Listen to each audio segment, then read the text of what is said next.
हमारे इस विशेष गहन विश्लेषण में हमारे सभी सुनने वालों का स्वागत है। आज हम एक ऐसे विषय की परतें उधेड़ने वाले हैं जो सीधे तौर पर हर आम नागरिक के घर की दहलीज से जुड़ा है। विषय है झारखंड नगर निकाय चुनाव 2026, लोकतंत्र की वापसी। हम अक्सर राष्ट्रीय और राज्य स्तर की राजनीति पर घंटों चर्चा करते हैं। मतलब प्रधानमंत्री और मुख्यमंत्री के चेहरों पर तो खूब बहस होती है। बिल्कुल होती है। लेकिन सच तो ये है कि जो सरकार लोगों की रोजमर्रा की जिंदगी, उनके घर के सामने की सड़क या नल के पानी को नियंत्रित करती है ना, वो यही स्थानीय शहरी सरकार है। मैं सही कह रही हूँ ना? बिल्कुल, ये एक बहुत ही सटीक अवलोकन है। और आज की इस विस्तृत चर्चा के लिए हमने जिन स्रोतों को आधार बनाया है वे अपने आप में काफी व्यापक हैं। हाँ, हमने कई रिपोर्ट्स देखी हैं। जी, हमने the Indian express, Prabhat Khabar, Hindustan और डीडी न्यूज की विस्तृत ग्राउंड रिपोर्ट्स और विश्लेषणात्मक लेखों को खंगाला है। साथ ही सरायकेला खरसावां जिले की आधिकारिक वेबसाइट के आंकड़ों और जो सबसे महत्वपूर्ण दस्तावेज है, झारखंड नगरपालिका अधिनियम 2011। हाँ, वो अधिनियम बहुत अहम है। बिल्कुल, उसके कानूनी प्रावधानों का भी बहुत बारीकी से अध्ययन किया है। तो आज के हमारे इस विश्लेषण का मिशन एकदम सीधा और स्पष्ट है। हमारा उद्देश्य इन तमाम अखबारों की कतरनों और भारी भरकम कानूनी दस्तावेजों से उन सबसे महत्वपूर्ण जानकारियों को निचोड़कर बाहर लाना है जो अक्सर शोर शराबे में कहीं दब जाती हैं। सही कहा। हम ये समझेंगे कि ये पूरा चुनाव काम कैसे करेगा, इसके पीछे के नियम इतने सख्त क्यों हैं, और सबसे बड़ी बात, ये चुनाव जमीनी स्तर पर आम जनता के लिए क्यों मायने रखता है। तो चलिए इसे समझते हैं। जी। क्या कोई अंदाजा लगा सकता है कि नगर निगम का एक पेंडिंग टैक्स बिल या फिर साल 2013 की एक विशिष्ट तारीख किसी भी बड़े राजनेता का करियर शुरू होने से पहले ही हमेशा के लिए कैसे खत्म कर सकती है? देखिए, ये जो आपने 2013 की तारीख और टैक्स बिल का जिक्र किया, ये वाकई व्यवस्था को पारदर्शी बनाने की एक बड़ी कवायद का हिस्सा है। अगर हम इसे बड़े परिप्रेक्ष्य से जोड़ें तो हम स्पष्ट रूप से देख पाएंगे कि ये सिर्फ एक चुनावी प्रक्रिया नहीं है। ये इस बात का अंतिम फैसला है कि शहरों का बुनियादी ढांचा काम कैसे करेगा। बुनियादी ढांचा मतलब हमारी रोजमर्रा की सुविधाएं। एकदम सही। स्थानीय स्वशासन का अर्थ ही यह है कि सत्ता का विकेंद्रीकरण हो। जब कोई नागरिक सुबह अपने घर से काम के लिए निकलता है तो उसका सीधा सामना राष्ट्रीय नीतियों से नहीं, बल्कि खराब जल निकासी, टूटी सड़कों और स्ट्रीट लाइट की व्यवस्था से होता है। इसी बात से मुझे चुनाव के उस विशाल पैमाने की याद आती है जिसका जिक्र हमारे स्रोतों में किया गया है। ये कोई साधारण चुनाव नहीं है। नहीं, बिल्कुल नहीं। झारखंड के पूरे 48 नगर निकायों में एक साथ चुनावी शंखनाद हुआ है। जरा इस आंकड़े को देखिए। 9 नगर निगम, 20 नगर परिषद और 19 नगर पंचायतें। ये बहुत बड़ा आंकड़ा है। हाँ, और हमारे श्रोताओं को ये ध्यान में रखना चाहिए कि 23 फरवरी 2026 वो दिन है जब मतदान केंद्रों पर भारी भीड़ होगी और फिर 27 फरवरी को मतगणना के साथ ही शहरों की नई सरकार का चेहरा एकदम साफ हो जाएगा। बिल्कुल। लेकिन इस पूरी प्रक्रिया में जो सबसे बड़ा बदलाव है वो है गैर दलीय आधार पर चुनाव होना। हाँ, ये बहुत अहम पॉइंट है। मतलब किसी भी उम्मीदवार के नाम के आगे कोई राजनीतिक पार्टी का सिंबल नहीं होगा और ये पूरी प्रक्रिया बैलेट पेपर के जरिए पूरी की जाएगी। ईवीएम के इस दौर में बैलेट पेपर का इस्तेमाल सच में एक अलग ही राजनीतिक माहौल तैयार करता है। इस गैर दलीय प्रणाली के पीछे की सोच को समझना जरूरी है। पार्टी सिंबल ना होने का सीधा मतलब ये है कि ये चुनाव राष्ट्रीय विचारधाराओं पर नहीं, बल्कि शुद्ध रूप से मोहल्ले और वार्ड के स्थानीय मुद्दों पर लड़ा जाएगा। मतलब जमीनी मुद्दों पर। जी। उम्मीदवार अपनी व्यक्तिगत छवि और जमीनी काम के आधार पर वोट मांगेंगे। और डीडी न्यूज की रिपोर्ट में एक और बड़ी बात रेखांकित की गई है। चुनाव की घोषणा होते ही मॉडल कोड ऑफ कंडक्ट यानी आचार संहिता। हाँ, आचार संहिता पूरे राज्य के शहरी इलाकों में तत्काल प्रभाव से लागू कर दी गई है। इसका मतलब तो यही हुआ ना कि अब कोई नए वादे नहीं हो सकते। एकदम सही। इसका जमीनी असर ये होता है कि कोई भी मौजूदा सरकार या नेता अब नई योजनाओं की घोषणा नहीं कर सकता, नहीं कोई नए शिलान्यास हो सकते हैं।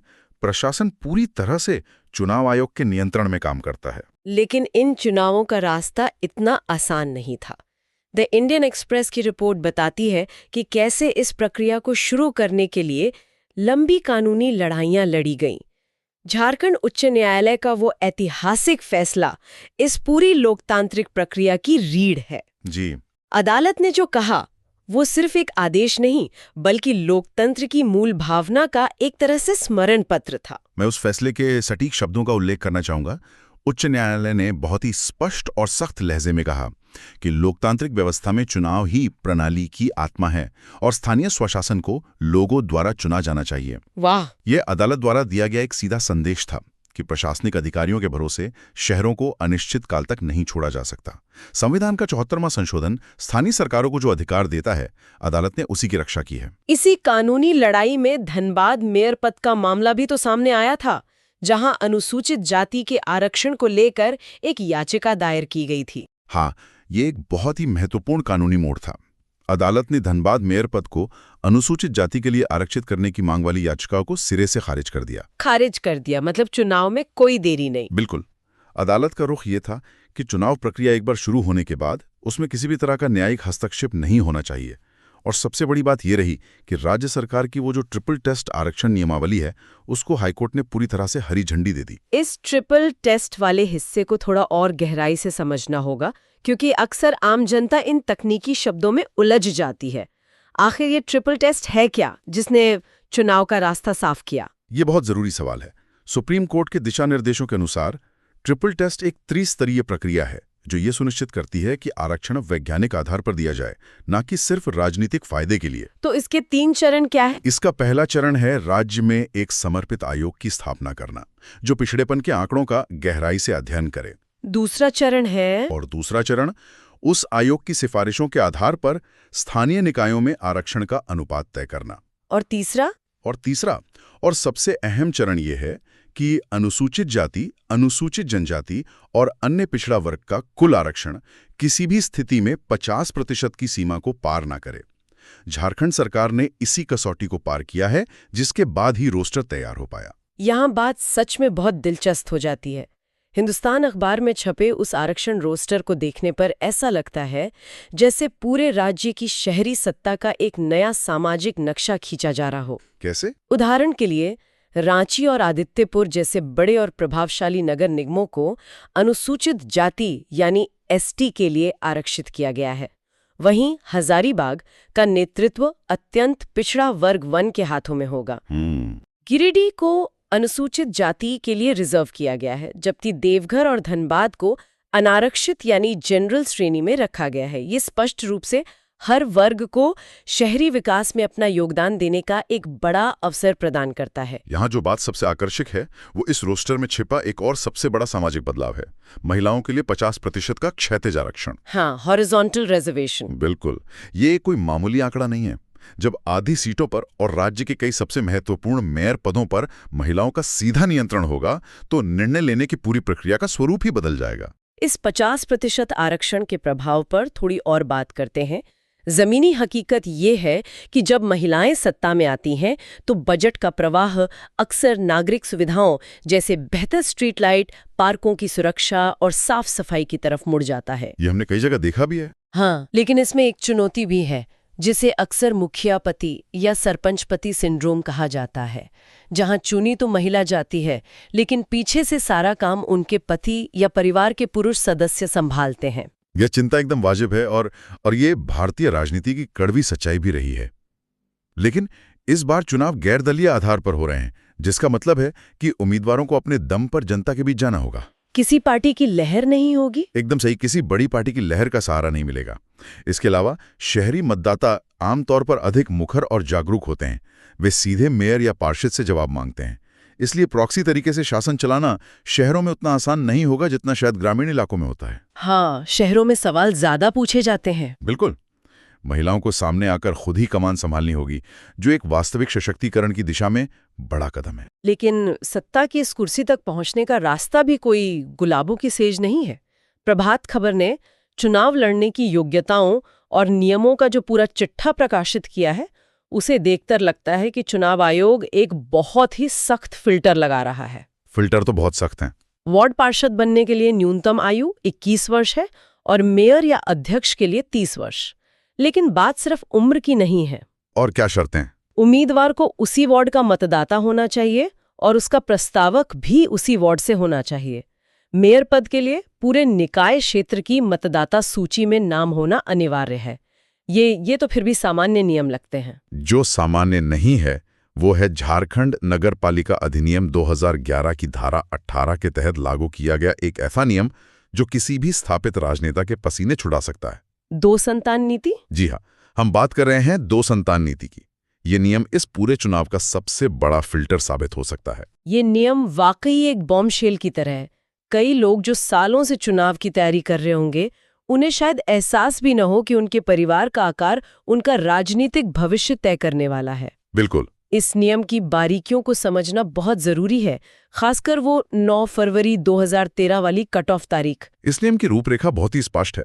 अगर 9 फरवरी 2013 के बाद किसी भी उम्मीदवार को तीसरी संतान की प्राप्ति हुई है तो वो चुनाव लड़ने के लिए पूरी तरह से अयोग्य माना जाएगा। सीधा अयोग्य? हाँ, उसका नामांकन फॉर्म शुरुआती जांच में ही खारिज हो जाएगा। इस नियम के पीछे की मंशा राज्य में जनसंख्या नियंत्रण को एक राजनीतिक उदाहरण के तौर पर पेश करना है। इसे हमारे सुनने वालों के लिए थोड़ा और स्पष्ट करते हैं। मान लीजिए किसी संभावित उम्मीदवार के पहले से ही 3 या 4 बच्चे हैं, लेकिन उन सभी का जन्म 9 फरवरी 2013 से पहले हो चुका है, तो क्या वे चुनाव लड़ सकते हैं? 13 से पहले पैदा हुए बच्चों की संख्या मायने नहीं रखती। अच्छा, तो सिर्फ कट ऑफ के बाद वालों पर नियम लागू है? बिल्कुल। लेकिन अगर किसी के 2 बच्चे थे और तीसरे बच्चे ने 10 फरवरी 2013 को भी जन्म लिया है तो वो व्यक्ति चुनावी रेस से बाहर है। बाप रे। ये देखना दिलचस्प है कि कैसे एक सामाजिक नीति सीधे तौर पर चुनावी राजनीति की दिशा बदल देती है। ये तो सिर्फ एक रेड कार्ड हुआ। चुनाव मैदान से बाहर होने के और भी कई कड़े प्रावधान हैं। आपराधिक पृष्ठभूमि वाले लोगों के लिए दरवाजे लगभग बंद कर दिए गए हैं। जी। अगर किसी व्यक्ति को किसी भी आपराधिक मामले में 6 महीने या उससे अधिक की सजा हो चुकी है तो वो अयोग्य है। इसके अलावा लाभ के पद का नियम भी बहुत स्पष्ट है। केंद्र सरकार, राज्य सरकार या उस विशिष्ट नगर निकाय से वेतन लेने वाला कोई भी कर्मचारी चुनाव नहीं लड़ सकता। इसी के साथ दोहरे पद का एक बहुत ही दिलचस्प नियम है।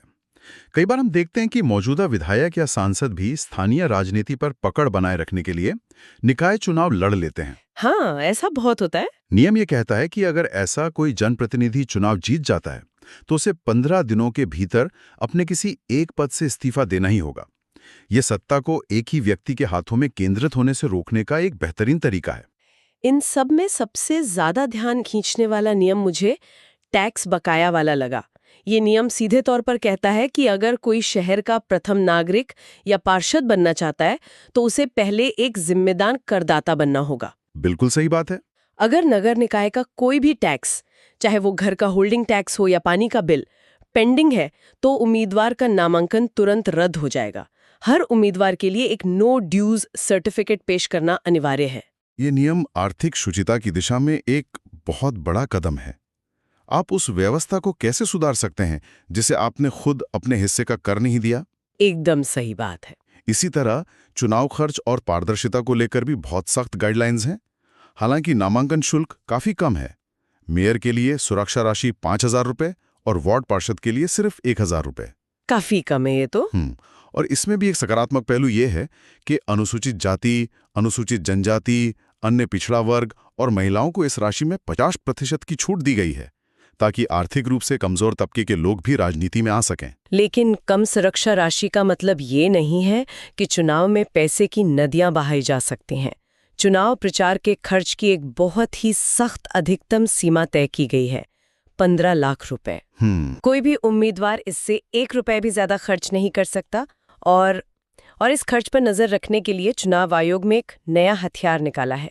हर उम्मीदवार को चुनाव के खर्च के लिए एक नया और अलग बैंक खाता खोलना होगा। ये नया बैंक खाता खोलने का नियम काले धन और चुनाव में होने वाले अवैध खर्च पर रोक लगाने का एक बहुत ही प्रभावी तरीका है। वो कैसे? अक्सर उम्मीदवार अपने व्यक्तिगत खातों का इस्तेमाल करते हैं, जिससे ये पता लगाना असंभव हो जाता है कि कौन सा पैसा उनके निजी इस्तेमाल का है और कौन सा चुनाव प्रचार का। नया खाता होने से चुनाव आयोग के लिए हर एक लेन-देन, हर एक ट्रांजैक्शन को ट्रैक करना बहुत आसान हो जाएगा। तो इस सब का असल मतलब क्या है? हमने सारे नियम, कट ऑफ तारीखों, आरक्षण के रोस्टर और अयोग्यता की शर्तों को विस्तार से समझ लिया, लेकिन अब वक्त है जमीनी हकीकत पर लौटने का। बिल्कुल। मतदान खत्म होने और नई सरकार के गठन के बाद जब नया बोर्ड शपथ लेगा तो उनके सामने क्या चुनौतियां होंगी?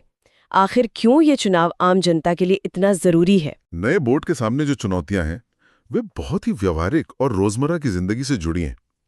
हमारे स्रोतों ने जिन प्रमुख समस्याओं का जिक्र किया है उनमें सबसे ऊपर है ट्रेड लाइसेंस की जटिल प्रक्रिया। हाँ, व्यापारियों के लिए। जी, शहरों में छोटे व्यापारियों और दुकानदारों के लिए ट्रेड लाइसेंस हासिल करना एक बहुत ही लंबी और थकाऊ प्रक्रिया बन चुकी है। नई सरकार से पहली उम्मीद यही होगी कि इस पूरी प्रणाली को सरल, पारदर्शी और भ्रष्टाचार मुक्त बनाया जाए। इसके साथ ही होल्डिंग टैक्स का मुद्दा भी बहुत ज्वलंत है। पिछले कुछ वर्षों में शहरी क्षेत्रों में होल्डिंग टैक्स में जो अप्रत्याशित और भारी वृद्धि देखी गई है, उसने मध्यम वर्गीय परिवारों की कमर तोड़ दी है। एकदम सच है। जनता उम्मीद कर रही है कि जो भी नया बोर्ड चुनकर आएगा वो इस टैक्स ढांचे की समीक्षा करेगा और कोई तार्किक समाधान निकालेगा ताकि लोगों पर आर्थिक बोझ कम हो सके। और इन आर्थिक मुद्दों से भी ज्यादा गंभीर है मौसम की मार। मौसम? हाँ, 23 फरवरी को मतदान है और उसके तुरंत बाद गर्मी का मौसम शुरू हो जाएगा। झारखंड के कई शहरों में हर साल गर्मियों में भयंकर जल संकट पैदा होता है। ग्राउंड वाटर लेवल नीचे चला जाता है और नलों में पानी नहीं आता। नई सरकार के लिए पदभार संभालते ही सबसे बड़ी अग्नि परीक्षा शहर के हर कोने तक नियमित और स्वच्छ पेयजल पहुंचाना होगा। और फिर जल संकट से निपटते ही उन्हें मानसून की चुनौती का सामना करना पड़ेगा। मानसून से पहले पूरे ड्रेनेज सिस्टम यानी जल निकासी व्यवस्था की सफाई और मरम्मत करवाना एक विशाल कार्य है। बहुत बड़ा काम है। अगर गर्मियों के उन कुछ महीनों में नालियों और सीवरेज पर काम नहीं हुआ तो पहली ही भारी बारिश में शहरों की सड़कें तालाबों में तब्दील हो जाएंगी। जल जमाव एक ऐसा मुद्दा है जो शहर की पूरी रफ्तार रोक देता है। आप बिल्कुल सही कह रहे हैं। ये चारों मुद्दे ट्रेड लाइसेंस, होल्डिंग टैक्स, पानी की आपूर्ति और जल जमाव ये साबित करते हैं कि स्थानीय निकाय चुनाव किसी भी अन्य चुनाव से अधिक प्रत्यक्ष रूप से जनता से जुड़े हैं। तो इस पूरी विस्तृत चर्चा के बाद अब वक्त आ गया है कि हम मुख्य बातों को एक बार फिर से समेट लें। 48 नगर निकायों में होने वाले इस चुनाव के लिए 4 फरवरी से नामांकन की प्रक्रिया शुरू हो चुकी है। कागजों की छटाई, चुनाव चिन्हों, भले ही वे निर्दलीय हों, उनके आवंटन और प्रचार के शोर के बाद 23 फरवरी 2026 वो दिन होगा जब बैलेट बॉक्स में जनता का फैसला कैद होगा। और 27 फरवरी को यह तय हो जाएगा कि अगले 5 सालों तक शहरों की कमान कौन संभालेगा। इस बार 50% महिला आरक्षण और सख्त नियमों के चलते हमें सत्ता के गलियारों में निश्चित रूप से कई नए युवा और जमीनी स्तर के चेहरे देखने को मिलेंगे। इन तमाम स्रोतों के विश्लेषण के बाद एक ही निष्कर्ष निकलता है कि मतदान का अधिकार सिर्फ एक औपचारिकता नहीं है, बल्कि अपने आसपास के माहौल को सुधारने का सबसे बड़ा उपकरण है।